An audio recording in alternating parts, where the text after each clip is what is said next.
Hello, everybody. I am Superior Shelby, owner of Superior Solutions, and today I want to give you guys a really cool Black history lesson. Today we are going to talk about the neglect of Black neighborhoods, Black small businesses, and the importance of knowing what eminent domain is. Okay, so make sure you buckle in, okay, because this is going to be a really great Black history lesson, just American government and American politics and American history in general. All right, make sure you like, share this video, and subscribe to my channel, okay, because not only do I talk about really great topics like this, because obviously it's Black History Month, but besides that, I always bring to you guys some really great free money opportunities, okay, like grants. And stick to the end of the video because I really do have a great, a new article that I actually dropped on Medium that you can actually take advantage now when we're talking about grants. Okay, so let's hop right into it. I hope everybody's feeling good. So I wrote this particular, I wrote this because I really wanted to know. First, it all speared from, I don't know if this is for y'all, but my great-grandparents and my great-great-grandparents, they never smiled inside of their pictures, right? They just always looked just grumpy. And I just want to know, like, why was they so grumpy? And to be honest with you, it makes a lot of sense. A lot of things that they were going through, it was not funny, okay, back then at all. So let's dive right into it.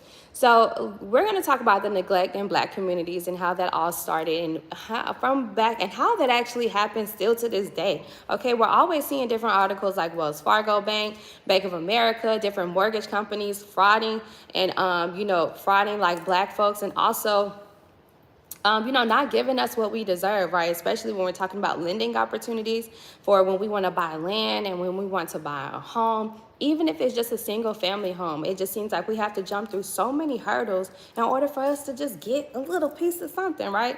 Well, I want us to have this article we're going to go through is a very big eye opener for me, for sure, and it should be for you all because there is something called eminent domain, okay? So we're going to talk about what that is.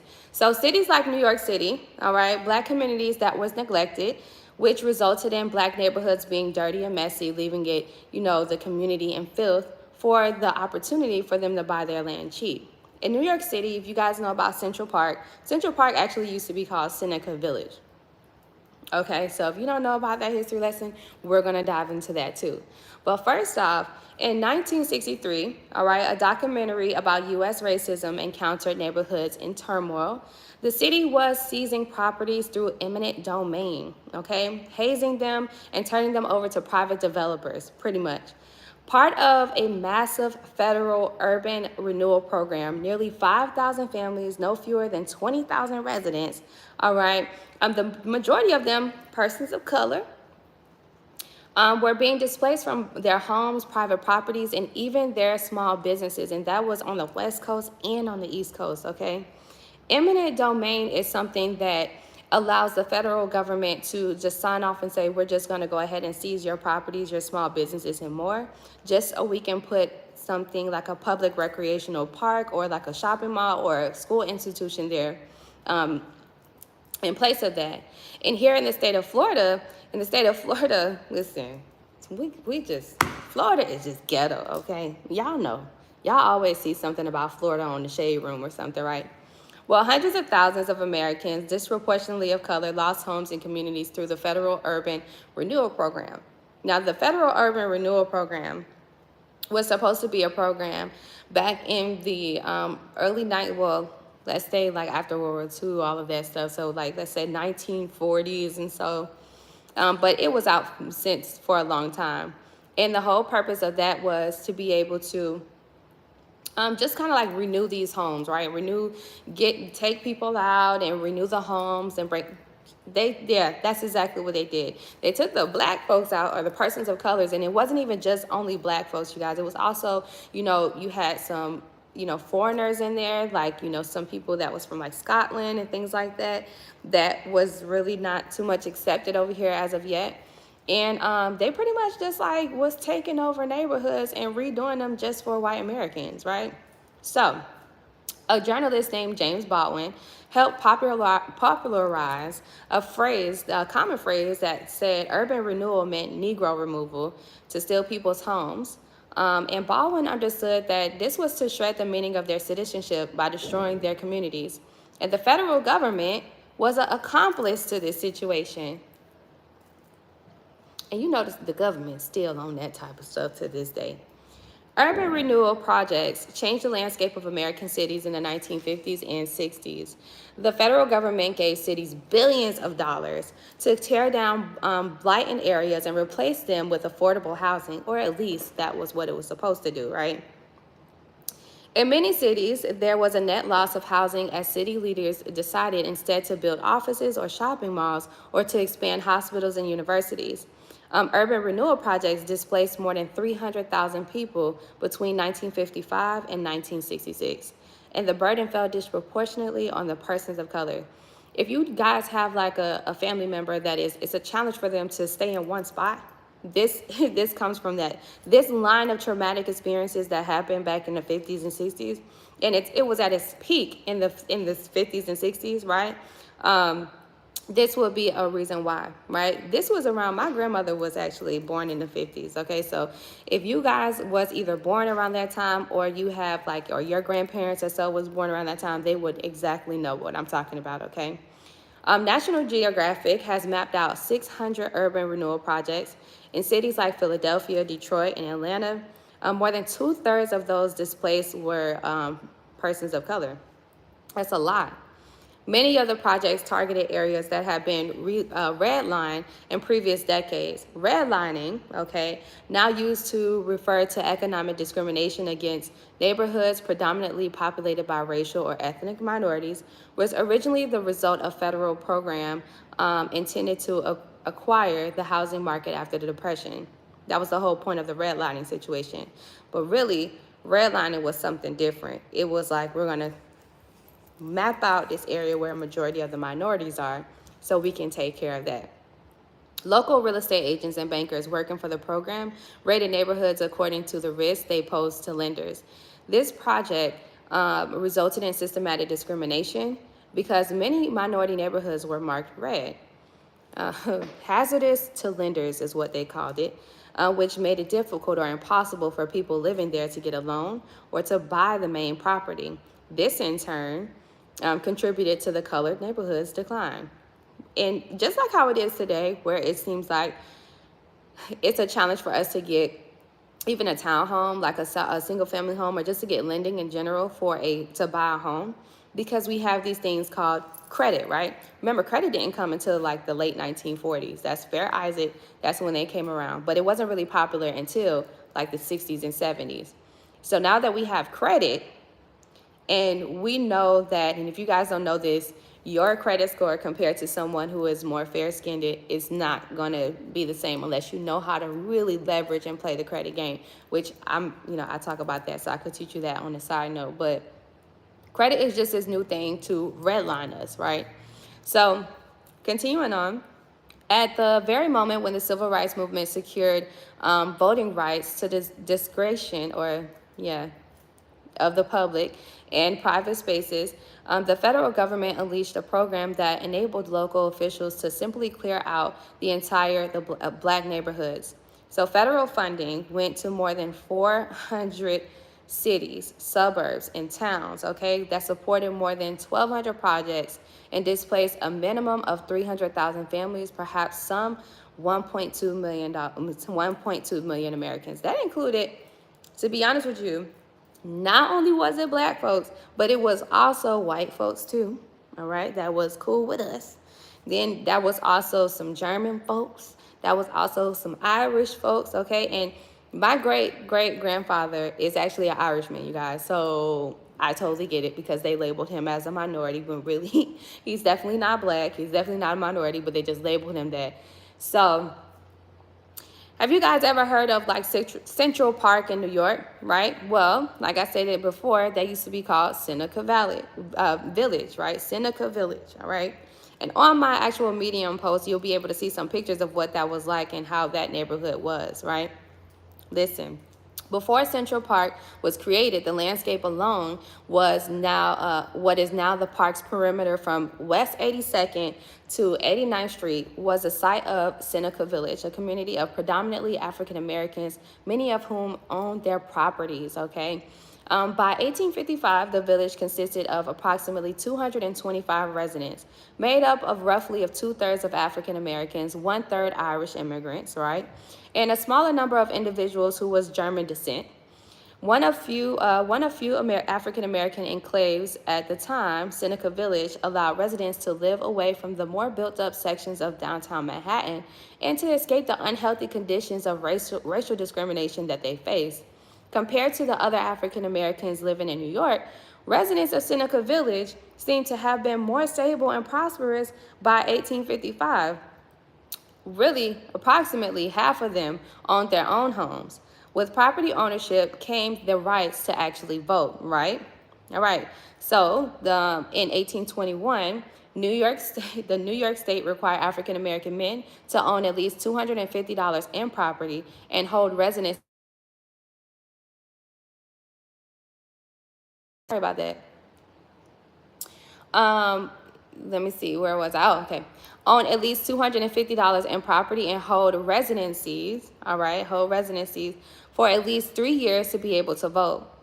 Of the 100 Black New Yorkers eligible to vote in 1845, 10 lived in Seneca Village, all right? Only 10 out of the 100 that was able to vote. So that's what they do now, right? They do things like, when you go to apply for lending and things like that, it's a situation where they will, okay, well, we see this on your credit report, so we need you to handle this. Or even after you done already said something about the whole situation, right? Even if sometimes it seems that way, even when we're applying for certain other opportunities, even in business. Like, oh, you have to make a certain amount. These limits really do like redline us in a way to where it's like, okay, we truly are looking for these folks versus y'all, okay?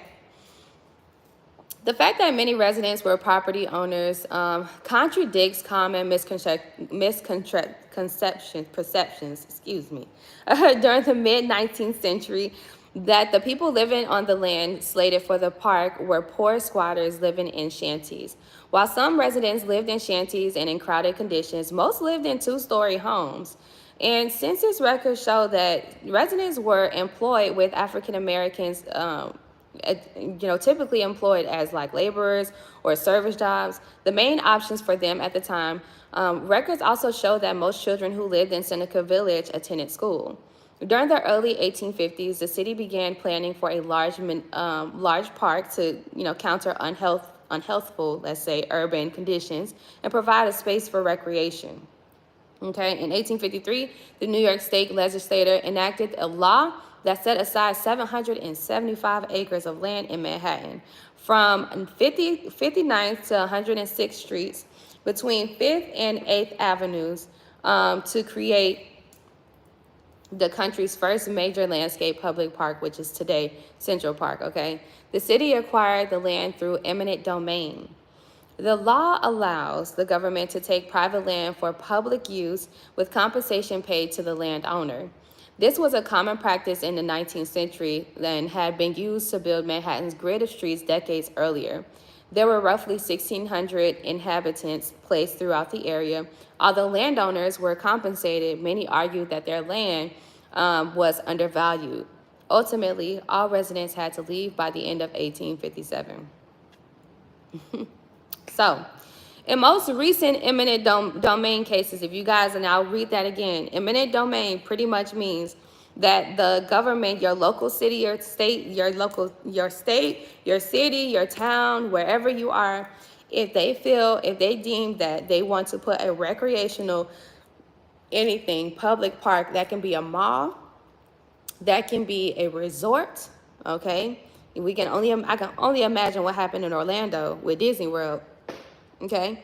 That can be, a school institution, like a really big college or whatever the case may be. Whatever that they deemed is a public and is good for the public, and that area is a ghetto or a slum or this or that, then with that being said, the federal government will actually fund billions of dollars if they want to in order to be able to take your small businesses as well. All right? That can be a small business, that can be your home, all of that if they really want to. And that law still stands to this day. It's still active to this day. All right. So let's talk about recent cases of how this is actually still going on to this day. All right, so unfortunately, the U.S. Supreme Court gutted federal protection against unconstitutional eminent domain when it handed down its decision in the Kelo versus New London in 2005. By a vote of 5-4, the Supreme Court dramatically expanded the definition of public use to include private economic development. In other words, local governments can condemn homes and businesses and transfer them to new owners if the government officials think that the newer owners will produce more taxes or jobs with the land. Yeah, so back in 2005, they actually updated this law and said, if the government feels like the new landowner is the person who actually wants to take over your business, right, can do more with it, more than what you have, produce more, then with that being said, we'll go ahead and sign off on it. So that means all of your hard work will be gone, out of here. As Justice Sandra Day O'Connor warned in her dissent, she stated, the specter of condemnation, or taking things pretty much, hangs over all property, all right? Nothing is to prevent the state from replacing any Motel 6 with a Ritz-Carlton, any home with a shopping mall, or any farm with a factory. And that is facts, okay? That is facts. Now, they'll pay. No, they will actually pay, right? The government will actually pay, but you won't get what you really, really, truly, deserve, right? The same thing that happened back in the 1855, right, into 1857, when they took all of our ancestors' homes and things like that just because they wanted to build Central Park, and then that was Seneca Village, which was a very good area for Black folks, okay? And so, with that being said, like, they will definitely give you some funding, but just think about how many millions and millions of dollars you could have made, even though at the time you was only making probably like a couple thousand, 100,000, probably 10K a month, but you were gradually going to get there, right? Especially if you are a small business owner that has, think about this. You can be a small business owner that owns an actual brick and mortar, a law firm, a real estate company, a development company, like an actual building, a restaurant, right? But if someone like Elon Musk come through and say, I like this plaza. Matter of fact, I like this area right here, this particular area, and I feel like I can put a Tesla thing here, and just create all of these jobs, and I can bring. Guess what? The government's gonna sign off on it. They're gonna say, okay. Because at the end of the day, more money, right? That's going to generate more money. They have the ability to do more, and that's called eminent domain. That shit sucks. So, my superior opinion. I can only imagine the tragedies we face in the midst of this unfair practice. Eminent domain should be banned by law, okay? Just completely banned. The vast majority effect of this law was targeted towards colored neighborhoods, therefore creating a serious traumatic streamline for us. If you know someone in your family that may move from one place to the next every year or show signs of inconsistencies in finding a settled place to live, this could be a result of the traumas our ancestors actually went through. As colored folks, we are thriving in our own cities. We were labeled as slums simply because we was Black, but this law is still in place today. And it's an eye-opener to the understanding that in the event colored people rise up in economics and in tech, and, the federal government would fund local cities to confiscate or take our homes and take our small businesses and farms. I saw a viral video, and I don't know if y'all seen this yet, but I saw a viral video of a man in Colorado who has 1,000 acres of land, and white people, okay, are doing their best to run him off this land. My concerns is that the federal government may fund his local city or his local town to practice eminent domain on his farm, and we cannot let that happen as a people, okay? So you can actually donate to his foundation. His name is Courtney. I forgot his last name. Courtney and his wife. You can actually find them on Instagram. If you guys know about this story, and it's going crazy viral, but I just seen the other day that they poisoned his cow. Okay, so that's just so sad. But definitely donate. I donated funding to it because my heart was just saddened for it. But we cannot let that happen. All right. So in 2023, racism still lives on, you guys, and we must pray and fight together to get what we deserve for real. And this is why I am unapologetically, okay? I am unapologetically helping small Black businesses develop. Okay, my business is my destiny for sure. All right, I hope all of you guys had an eye opener tonight, because this, especially the reckoning of this law, because this is something serious. Do your due diligence is what I said. Truly ask yourself, are you willing to fight for what you work hard for? If so, you can always join my business developing coaching, okay? I will educate you guys on everything you need to know, from foundations, okay, and how to scale and how to leverage, all right? Because let me tell you, we need to make sure we have all of our ducks in a row, from contracts, okay, to systems in place, automations, making sure we have the right team, okay, who won't turn around and scam us or take our intellectual property and try to build off of that. No, we actually need a real community. You need a real community. So that is something that I'm always, business development coaching is something that I love to do, especially when it comes down to us colored folks, okay?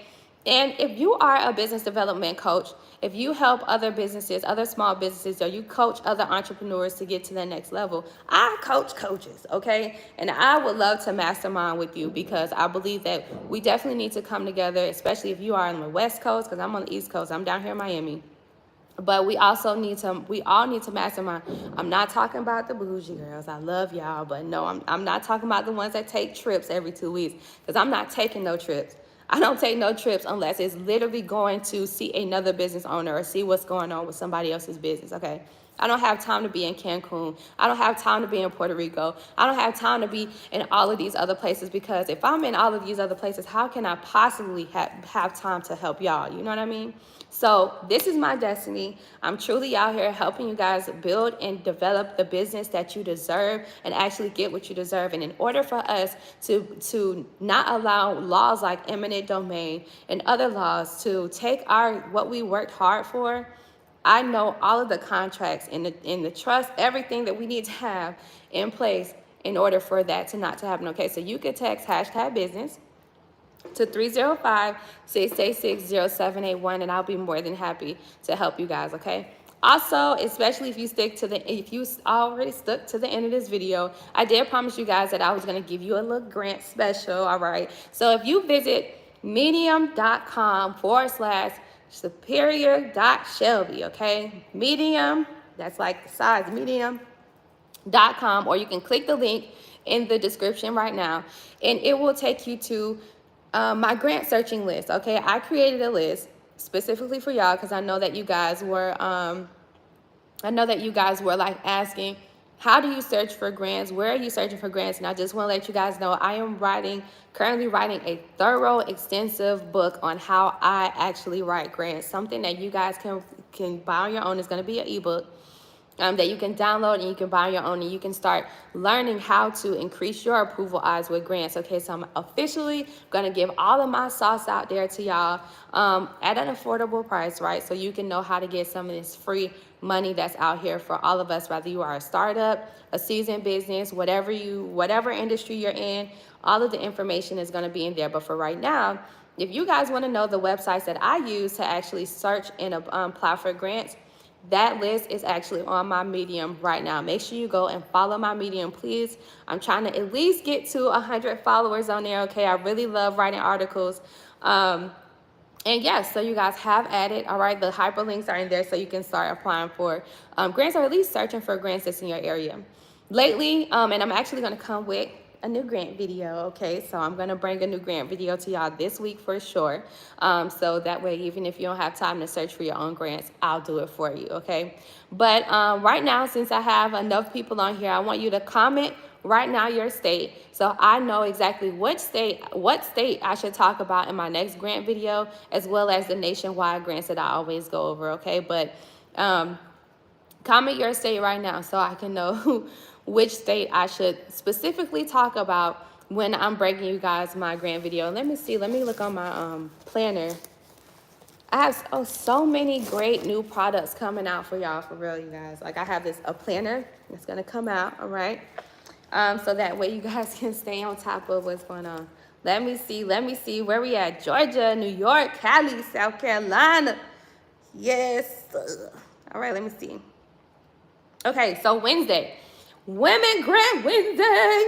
That's usually what I do. But Wednesday is when I'm going to actually come back on here on YouTube Live, and we are going to talk about some new grants that's available, especially grants that you can apply for before the end of February and rolling into the beginning of March, okay? So definitely want you guys to comment your state down below so I can give you guys a state-specific grant, okay? I'm probably only going to do like two states, so that way you guys will have that. I noticed that a lot of the states are doing, a lot of you guys' states are actually giving out more money than these nationwide programs, right? And what I can tell you is that my clients that get approved for like these grants and stuff, a lot of the times they're like state specific too, with the approval. So definitely tell me what state. And we got Cali, Georgia, in South Carolina. So yeah, I think we're all good, okay? So that was my spiel for tonight. You know, I had to give y'all a little Black history lesson, okay? Also, last but not least, and I'm going to talk about this again, and I'm going to drop a short, but last but not least, I'm actually opening up a social media management company, okay? Because I noticed that it is a challenge for us to actually get more into tech and the technology in general. These apps, all this artificial intelligence is just accelerating at a crazy rate right now. And I just so happen to have the time to stay on top of all of this stuff, right? Because I have to.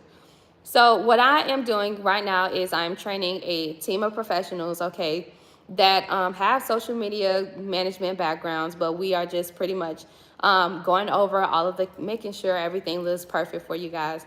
And what I'm going to do is going to be a monthly subscription. And what we are going to do is we are actually going to post for you, okay, on all of your social media platforms. That's Instagram, Facebook, Yelp, LinkedIn, Twitter, and all of them except for TikTok, because TikTok you have to actually post, right? But other than that, yeah, we're going to actually do all the posting for you, and it's going to be a monthly subscription. I'll let you guys know it will be very affordable because I know you guys really don't have the time to keep doing all this posting and the consistency of posting, right? The consistency of posting and social media content and content in general is actually what gets you the numbers and what has the algorithm serves in your favor. And I know you guys don't have time to do that. So this subscription will be affordable, all right? It's going to be a social media management. And I'm going to actually add that onto my website, expandmywallet.com, so that way you guys can check out how it works, okay? So I love you guys so much. Thank you so much for watching to the end of this video. If you just came in, make sure you rewatch the video. Some really great information, good gems we dropped. And make sure you share this video, like, and subscribe. I'm almost at 30K. I got to do something for y'all for 30K, okay? So I'm almost at 30K subscribers. I'm so blessed to just be here. I'm just happy to be here for real, y'all. So yeah, we'll talk soon, all right? Love you guys. Peace and blessings, all right? And I'll talk to you soon. Peace.